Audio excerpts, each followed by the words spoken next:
thank you all for being here. This project started about 20 years ago, and I worked on it for a while, and I set it aside, partly because I just didn't see how it would ever get published properly. Part of it had to be printed letterpress, because that's the only way to see what real type really looks like and feels like.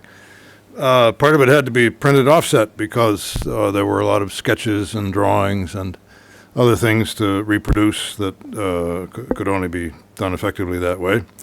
And it was my old friend Peter Koch who suggested one day that the Book Club of California was capable of pulling this off.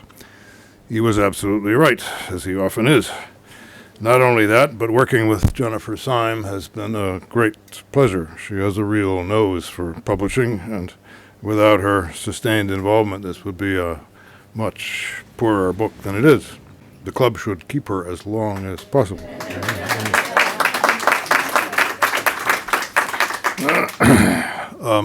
Publishing is a difficult business and getting more difficult all the time, but next to procreation, it's the quintessential business. Civilization works like the forest. You make the really important things in compact multiple copies, and you scatter them around. It works for Douglas fir trees, and it works for us, and it works for books. For a while at least, anyway. If you're lucky, your version of reality survives, and in the process it feeds a lot of other creatures. I believed for a long time that organizations like this one, the small groups of people who know more or less what they want, could and might have to play a larger role in publishing, because, a lot of things cannot be done well unless they're done on a modest scale. You have to work closely with things in order to make them come out right. And that's, of course, exactly what's happened with this book and its modest edition, with a lot of people putting a lot of work into the process. Some of it was done in a factory. Yurong and his colleagues did the offset printing, the binding, made the slipcases at the Zhonghua Shangwu Zaisu Yinshua in Shenzhen. I should be saying that in Cantonese, but Junior League Mandarin is the best I can do. A lot of the foundry type comes from the old days. It was cast in Frankfurt in the 1950s and 60s and has kicked around a number of private presses since. Quite a lot of it, however, was cast especially for this book by Rainer Gerstenberg, an old Stempel foundry employee who now runs a small foundry of his own not far from the one where he was trained. For the Latin faces, Jerry Kelly set the foundry type, did the letterpress printing. He also did the production coordination. Incidentally, Jerry knows the work of Hermann Zapf as well as anybody I've ever met, and he has been a useful sounding board for me, for this book, for the years I've been working on it. The Linotype medal, there's some of that too, was set in 3 different places, some of it by Davin Kuntze in Brooklyn, some of it by Michael Babcock in Boston, some of it by Jim Daggs in Ackley, Iowa. It's amazing the places you have to go in order to find some of these fonts. They ought to be everywhere, but they're almost nowhere.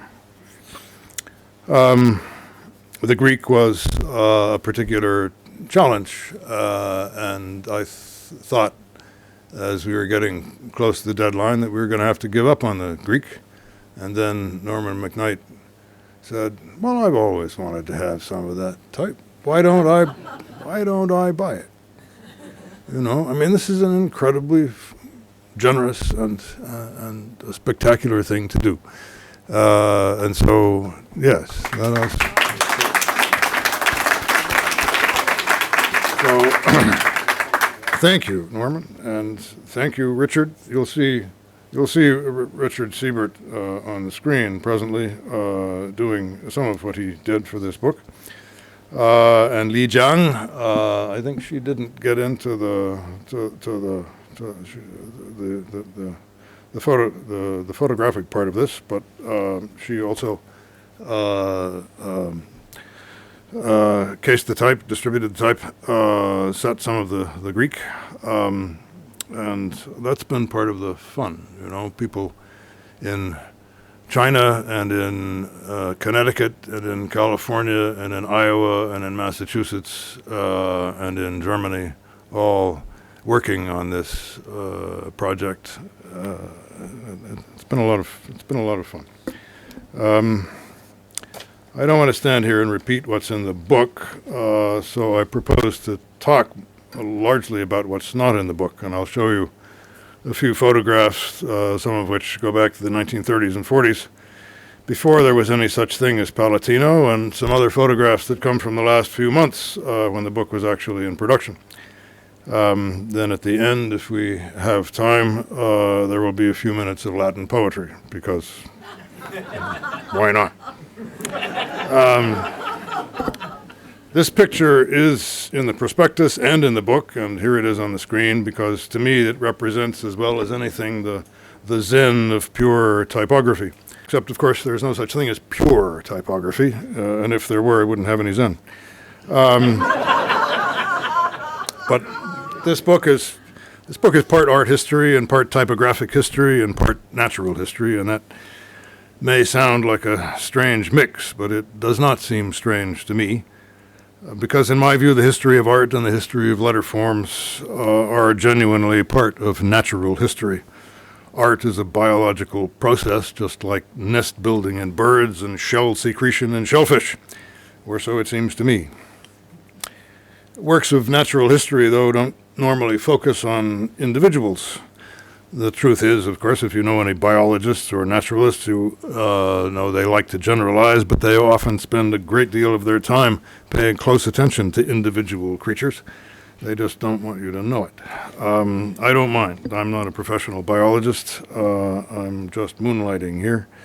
And so I think we can do studies of individuals and studies of the whole at the same time. Anyway, this book is a study of the natural history of letter forms, man-made and thoroughly natural forms at the same time. And it is at the same time a study of the work of one quite remarkable individual named Hermann Zapf. Hermann was a great calligrapher, and he could do work like this with any kind of tool, even a crappy old ballpoint pen. He could make it do things that most of us can't do with the very best tools. And he was a great typographer.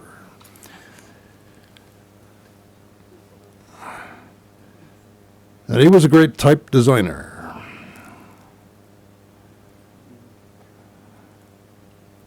And he was a great book designer.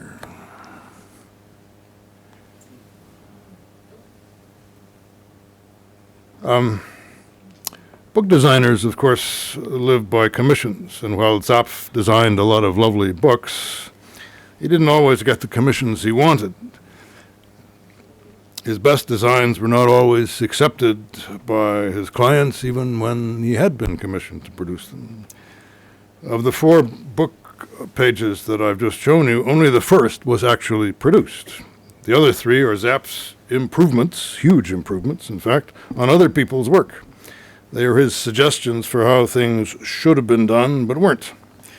He loved poetry, music, and of course visual art, but he also loved the sciences and mathematics. And one of his main complaints was that no one had ever commissioned him to design a serious mathematical publication. So in the late 1950s, he redesigned and reset, for the fun of it, part of Nicolas Bourbaki's Éléments de mathématiques, fonction d'une variable réelle. This is part of one page from that book. One of the reasons he was attracted to this book is that Bourbaki, the author, is a fictitious character. There is no Nicolas Bourbaki. Well, or his work is written by a committee of mathematicians, French and others, and so Hermann was designing a fictitious book for a fictitious author. But the real edition of the real book by the fictitious author was published by a publisher in Paris called Hermann et Compagnie. Hermann, in other words, Hermann Zapf's first name, spelled in the German way for some reason. I don't know why a French publisher would use that name, but he did. So, so Hermann had a lot of fun with this book, and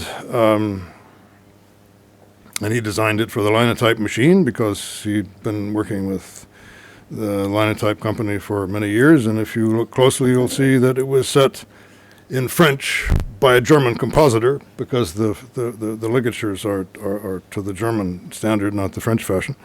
And he chose William Addison Dwiggen's Caledonia as the typeface because Zapf was a great admirer of Dwiggen's. Now I would jump back some 30 or 40 years. This was possibly Zapf's first attempt at book design. The text is one he wrote himself. He was 14 years old when he did this. It was September 1932. This is the title page and one text page from his manual Die billige Elektrotechnik für alle, cheap electrical service for everybody.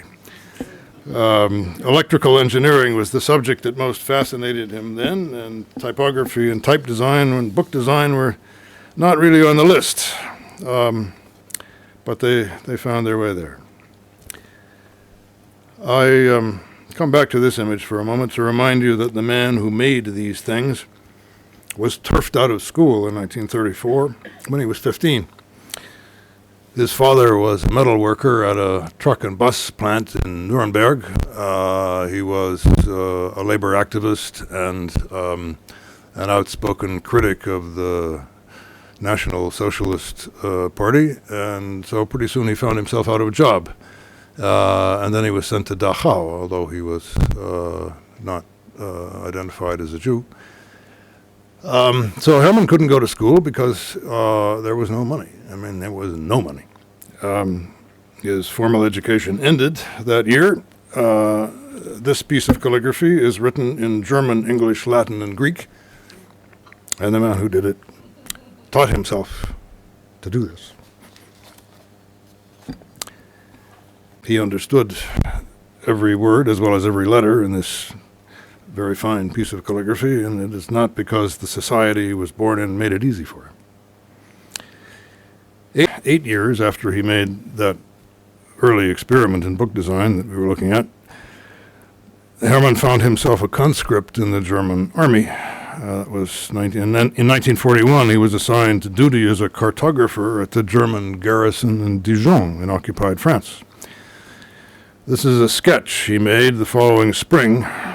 This commandeered townhouse in Dijon that served for a while as the headquarters of Mapping Corps Detachment 235, to which he was attached. And this is how he spent his spare time making sketches like this. One of those windows on the second floor of this house was his for a short time. And this is how that room looked from the inside. Pretty good arrangements, you would say, for a conscript in wartime, but not all of his military service was that pleasant.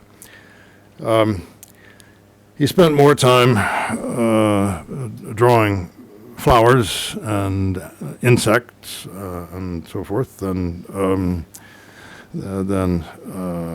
soldiers are usually expected to do, and combining these drawings with calligraphy. He was still working in the German tradition in those days, but very, very attentive to the natural world, looking very closely at these things.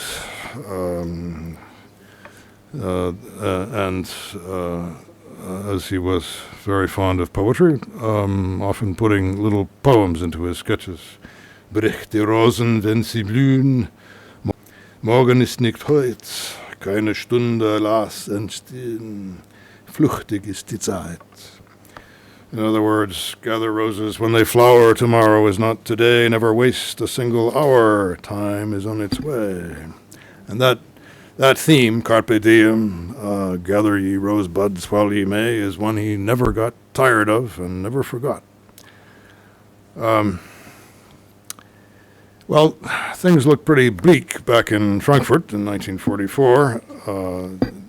Zapf was badly wounded toward the end of the war, when France was being liberated, he spent 2 or 3 months in a military hospital being stitched back together by the Allies, and went back to find the town where he had begun to study typography looking like this.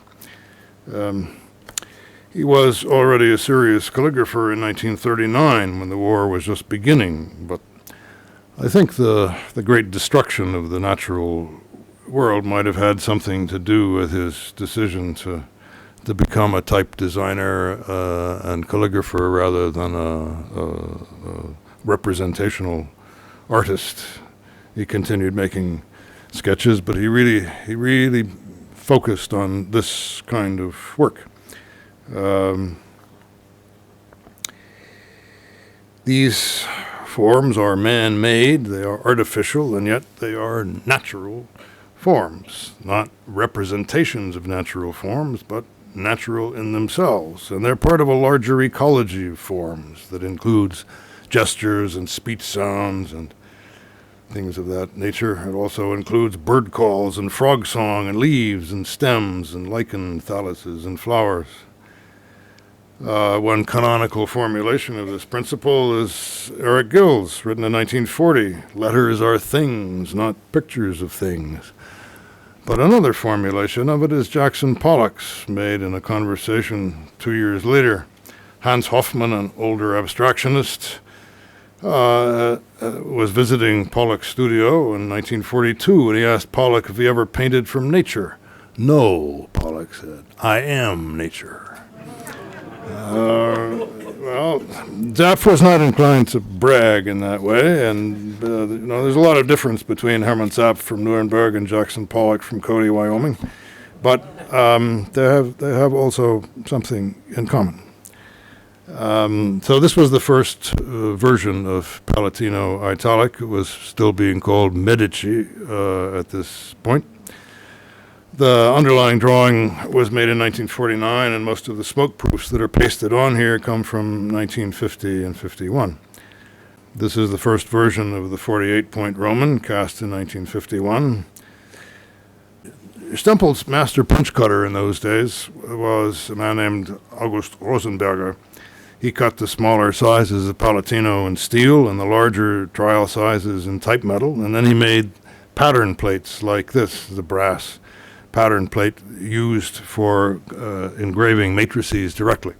So there are not punches for all sizes of Palatino, but there are punches for some. These are the things that were used to make the actual production matrices. And they are beautiful pieces of work. I found them in the basement of a house in Darmstadt, the House for Industry Kultur, as it's called, where the holdings of the Stempel foundry were basically dumped after the building was cleared out. This stuff still has never been cataloged. It would be very nice to send a whole army of graduate students over there to work in that basement for a few years and clean all this stuff up and sort it all out.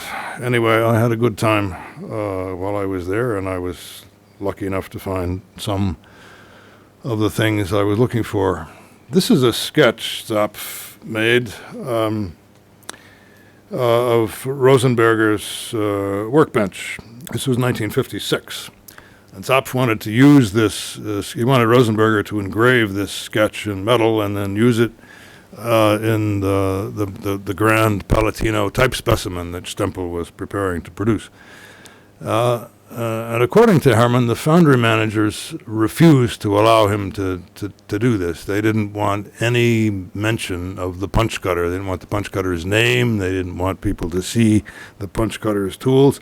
They were forward-looking people, and they wanted their customers to believe that they used the latest scientific methods to make their type, nothing so old-fashioned as this. The Swedish type historian Walter Falk happened to be visiting just at that time, and he took this photograph, which, again, according to Hermann, shows Rosenberger, he's on the left, and Zapf on the right, right after they got this news from the foundry managers. Rosenberger is 63 in this photograph, and Hermann is 37. The foundry managers are long gone. No one remembers their names. And these folks, Rosenberger again, at work at that same bench. That's actually one of Hermann's drawings on the easel there. And Rosenberger is at work making, in this case, type metal masters, trial masters for the swash italic Palatino. Now I'd like to show you a little bit of the work that went into making this book. Here's one of the forms for a pair of the letterpress pages. I wanted to include in the book as many examples as possible of the foundry faces that are in the Palatino family. There are a good many of those. And I insisted that they had to be printed letterpress. Jerry Kelly has a pretty good collection of Zapf type, but he didn't have everything we needed, and he scrounged around, and I scrounged around, and between the two of us, we came up with more or less what was needed. If you look down in the lower left corner of that form, you'll see a really scrappy-looking P that's had pieces cut out of it, but the face is still, the letter is still there. It's just the body that's been chewed away. There were problems like that. Anyway, here we are.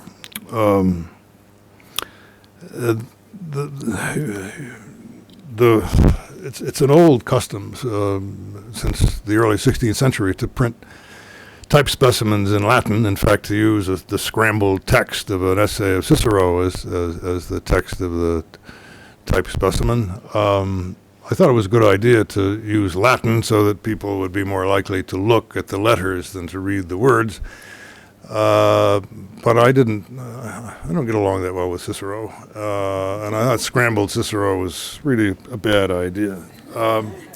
So I used the first, some passages out of the first book of Ovid's Metamorphoses.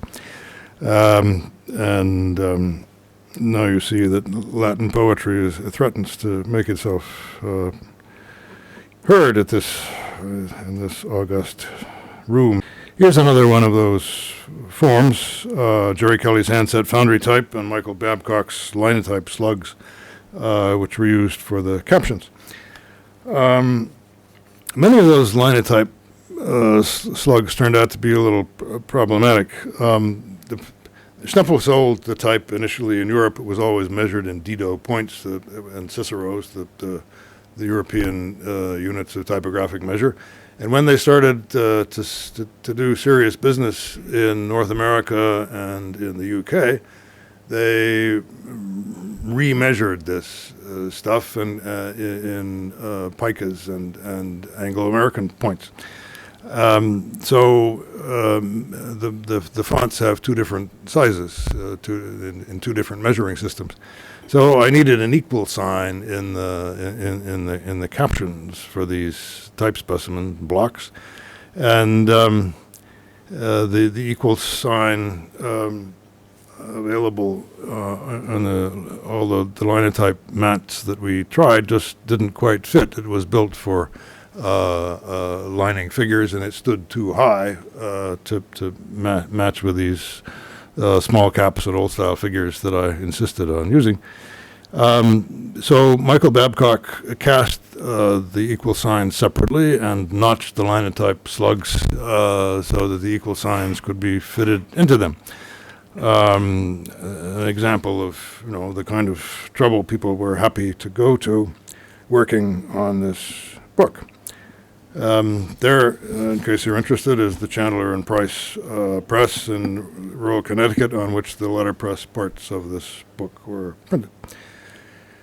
Now, I had great difficulty, as I told you, finding the foundry Heraklit, the Greek text face that is part of the Palatino family. This is the type that Norman McKnight ordered from Rainer Gerstenberg. It arrived in the nick of time in Berkeley. There it is, some of it freshly unwrapped. There are some cases, not quite like any type cases you've seen before. A classical Greek font has, in the lowercase only, 20 consonants and 122 vowels.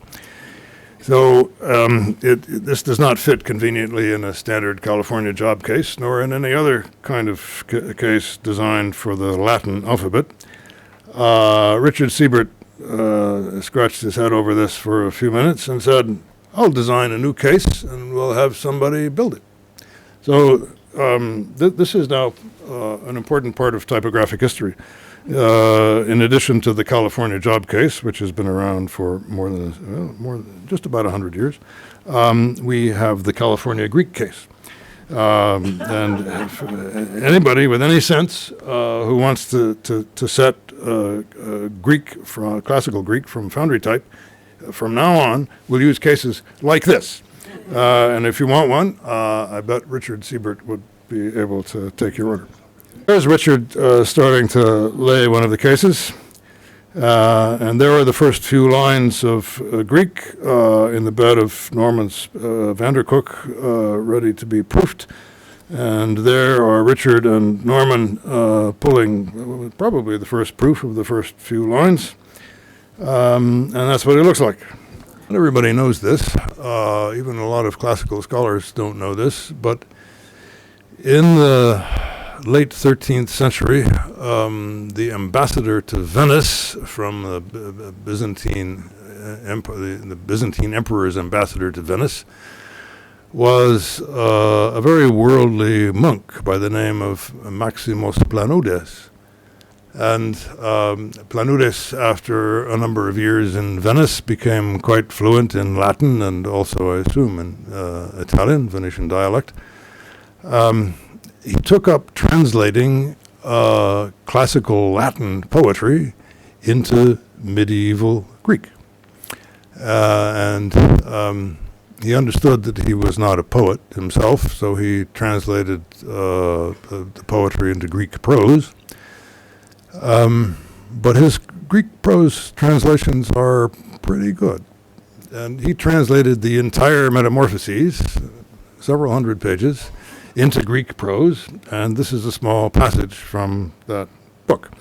He also wrote books in Greek on mathematics. He was one of the pioneers in introducing Arabic numerals into the Eastern Empire, and an altogether interesting character. So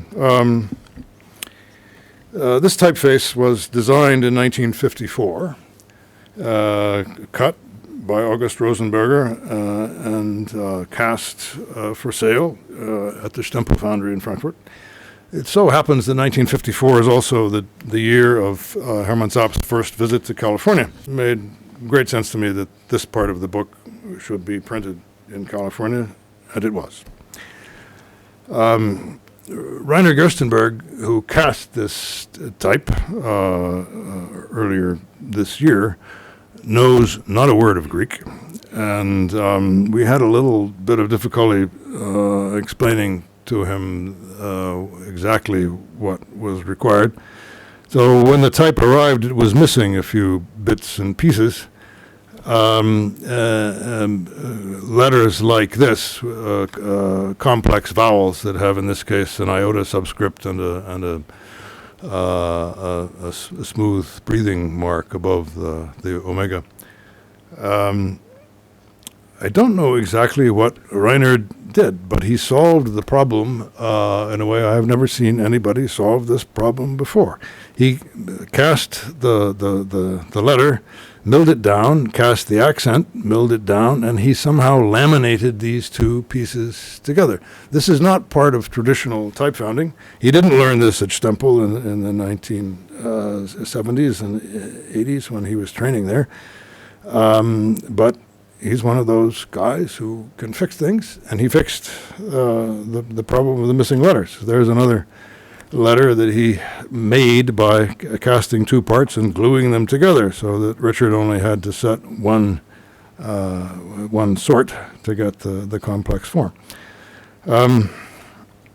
So you see, not only is lead not dead, lead is not even static. It is still doing things. Things are still being invented in the craft.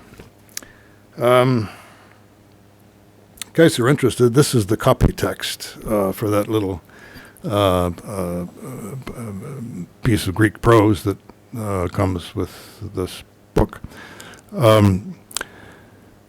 Planoides' translation of Ovid into Greek prose remained unpublished from the late 13th century until 1822.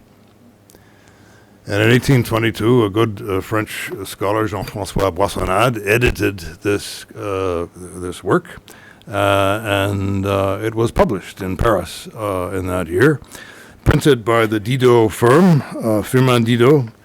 I think it would be his son, Ambroise Firmin Didot, who did actually the work, because he was the Greek scholar, the best Greek scholar in the family. This is not in the book. I mean, the text is, but this type is not. I thought you might like to see this, because it testifies to the fact that the kind of work we have been doing on this book, that is, resuscitating old type for good new purposes, has been going on for quite some time. This is the early 19th century, but this type was cut in Paris in 1556. And the Didots tracked down the matrices, cast thousands of pounds, or in their case kilograms, of this stuff, and set this 700-page book in it, and they did a fine job. This is 700 pages set by hand from a font that has 122 vowels in the lower case. A very fine job. We could talk some more about Zapf's connections with California, but I don't want to keep you too long. I would like, however, to tell you one story in that connection. Zapf was here, as I mentioned, in 1954. He visited San Diego and Los Angeles, and he became friends with Grant Dahlstrom and Ward Ritchie. He was in San Francisco in 1957. His flight landed at 5 a.m. on a Sunday, and Adrian Wilson was there to meet him. They went for breakfast at Tuscany Alley, and then, at Hermann's request, they went to the Muir Woods to see redwood trees.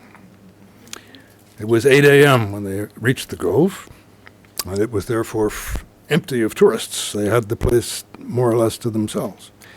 It was also ladybug breeding season, and one of the park rangers led them to a place where the ground cover and the tree trunks were carpeted with hundreds of thousands of little polka dot beetles. And to the end of his life, that remained part of Hermann's picture of California. I promised you some Latin poetry, and the time has come. What you see here is the top half of the first page of the bound-in letterpress section of this book, and it is the first 9 lines of Ovid's Metamorphoses. Inno affert animus mutatas di reformas corpora, di captis namos mutastis ad illa ad spirite meis primaque aborigene mundi, ad mea perpetuum deducite tempora carmen. Ante maret terras et quod tegit omnia caelum unus erat toto natura ultus in orbe, and so on. In English, you have the English translation in the book. If you have a copy of this book, I wanted to use this as the type specimen text because I think it is really contemporary, this text. I'll do this in English briefly. The mind insists. It wants to talk of bodies taking new shapes, and it was you, the gods, who made these changes. Fill your lungs and breathe divine life into what I do. You gods, draw one unbroken song from the birth of the world to my time. Before there were any oceans, islands, continents, or a sky to reach across them, the entirety of nature wore a single face, the faceless face of chaos. It was one unsorted heap of dense, inert, congested stuff, the out-of-tune and jammed-together seeds of things and creatures. After Saturn had been banished to the darkest depths of hell, and Jove had taken over the world, the silver people came of age, a long step down from gold, but better at least than jaundiced brass. That was when Jupiter shortened the spring, with winter and summer and changeable autumn added to the calendar. A spring nipped in the bud was as much as there was room for. Nor were the steep slopes of ether safer than earth. The lumbering louts, they say, dreamed up a scheme for conquering heaven. They piled mountains upon mountains till they reached the highest stars. And then the father of the gods, who is capable of anything, ignited a burst of lightning, knocking Mount Pelion off the pinnacle of Ossa, and incidentally breaking a few chunks off Mount Olympus into the bargain. Buried deep beneath the rubble, the stinking corpses lay, and earth was fertilized, they say, by her own children's blood. So she conceived new life in the heart of the slaughter, hoping her wayward children's lineage might not die without a legacy. She gave that new life human form.